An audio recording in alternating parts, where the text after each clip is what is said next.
James Turrell, the Rodin Crater. His art has been utilized in creating immersive environments. You're always thinking, if I could find some huge natural thing as my... He's worked in the landscapes of architecture. Yeah. Nothing visual exists without light. And if design is about perception, about the way we see colors, shapes, and textures, what would that say about an artist who has truly mastered the use of light and perception? Meet legendary artist, James Turrell. This is the north space that I'm working on, and I rough all these things out, how I drop the spaces that I want for what I want things to do. Part of my work is sort of just making the Emperor's clothes visible, making what we don't normally see, all you see. Within it, James has spent more than 4 decades crafting his magnum opus, carving a series of tunnels and intricate spaces, each meticulously engineered to isolate celestial events and focus our attention. This is actually like Stonehenge. Wow. I was very interested in early sites like this. So megaliths or structures in connection to astronomy? Yeah. It's sort of how we realize our celestial selves, because I'm interested in how we've developed all this thinking about our relationship here to the skies and to the heavens. And I mean, this is something I always wanted to do. You had this idea already, Well, I wanted and to you have went it, searching for... I wanted a place raised up, and I'll show you why. Should we go see it? Yeah, let's go see it. All over the world, James has completed sky spaces and installations for the public to witness. Well, in a way, the Rodin Crater is sort of a naked eye observatory. I want to make this volcano piece where you actually come to view the sky, where our celestial nature has kind of become evident to us, where our involvement with that beyond what we normally think about is made very clear.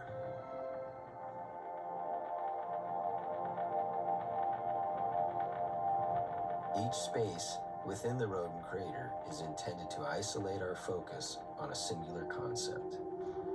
Hello.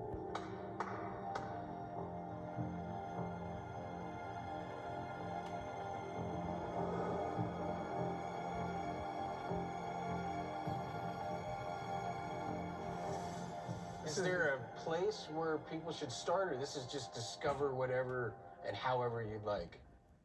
It's sort of the latter. Okay. But this is the analemma. Many people don't know what an analemma is. If you look it up, it's called the equation of time. This ring up here makes a bright spot surrounded by a shadow. And at solar noon, it will be on this, and it tells you where we are in the Earth's orbit. So right there is going to be June 21st, and then here will be December 21st. Anyway, so it will be in here. What that does, it gives you the fact where we are in the orbit. The south space is an ode to when we looked at the sky to take its measure. Focusing on that happens in the sky. What is really happening there? We have only known since about the time of Columbus our address on the planet Earth. And then it's only been a while that we knew where we are in this planetary system. And that it's only been since 2012 that we've actually known our address in the galaxy. Used to measure this for the accuracy. Remember, the moon's orbit is changing, the Earth's orbit is changing. So what we've made is that things would be most accurate 2,000 years from now. 4,000 years from now, it would be as accurate as it is today. But then it would come back and be just as accurate in 28,400 years. The big thing here is, how to make things so that the details don't get away from you and still have the overall. That's been always the problem we have. So if you line up those two crosshairs,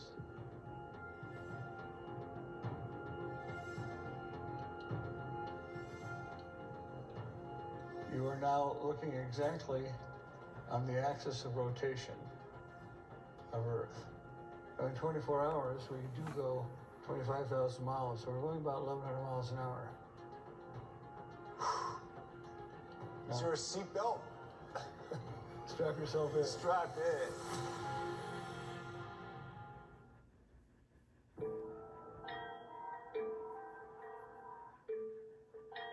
So this room is my studio. It's where I like to work. All the things here are the things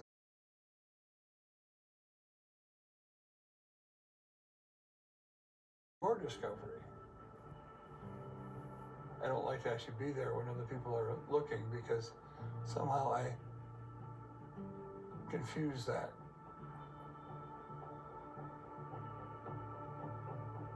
And it's not even something that I'm especially giving you. It's something that I have also felt and realized, and then I have it there so that you can come to it. And so it's not mine. It's actually yours.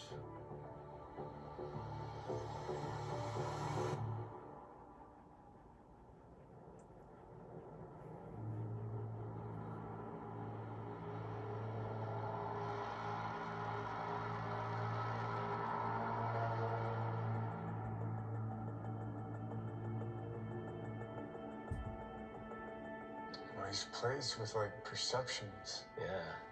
You almost, when you walk in and you feel a little bit sort of like your equilibrium's a little messed up, This is almost like a sundial too, Yeah, and in a a way, dial. and a moon dial.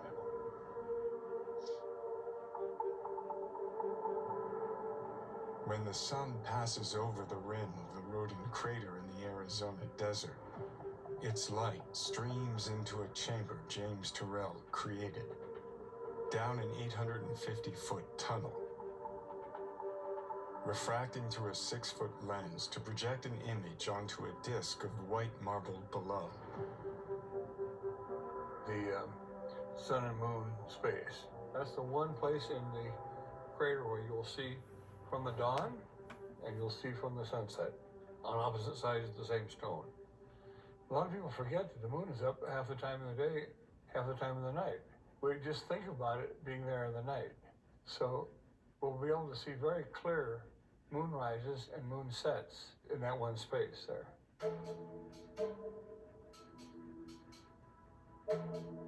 How's it going, guard? I'm doing okay. Oh, do you want something to eat? Little jelly bean.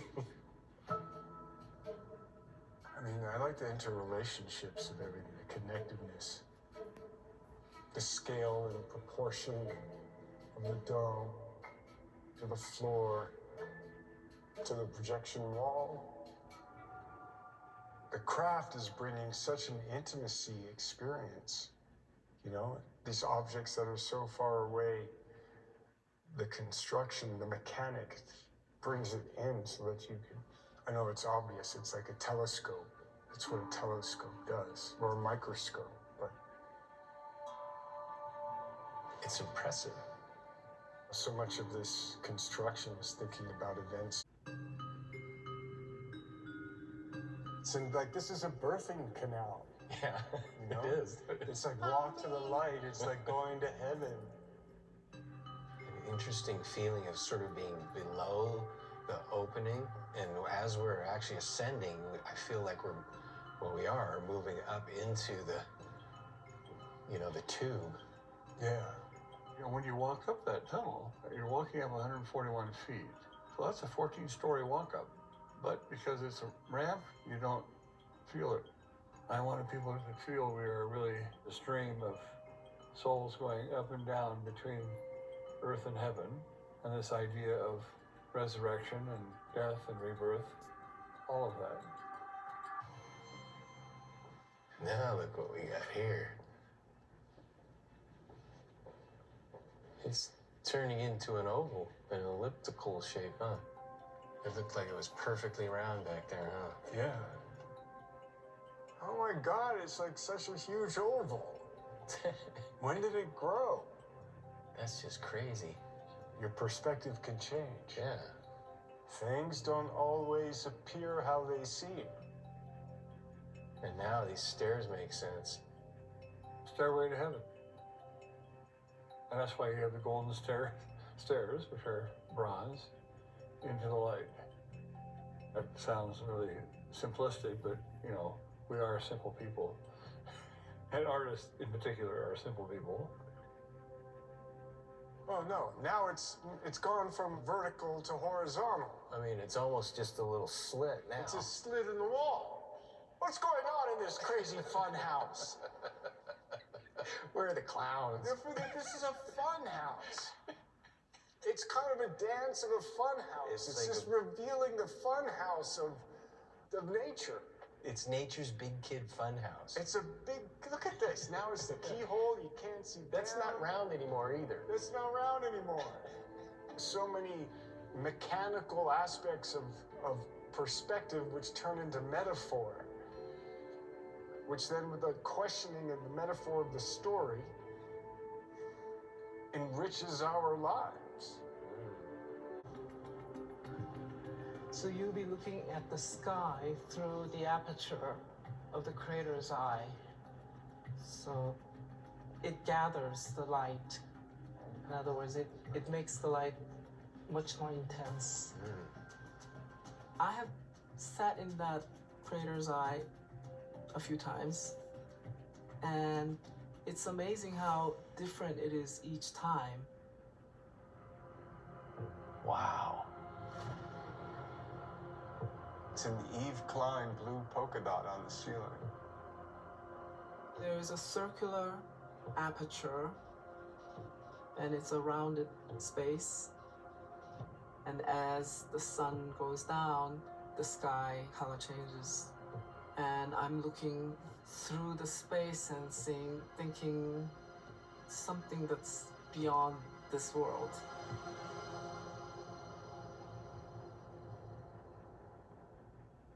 Wow, that's a wild color blue now. So that sky, if I walked outside, would not be that color. It would be much more bleached. And what changes the color of the sky? Because of this light interacting with the sky. And by changing the color of these lights, the color Will change, yes, of the it's sky would completely change relative. too.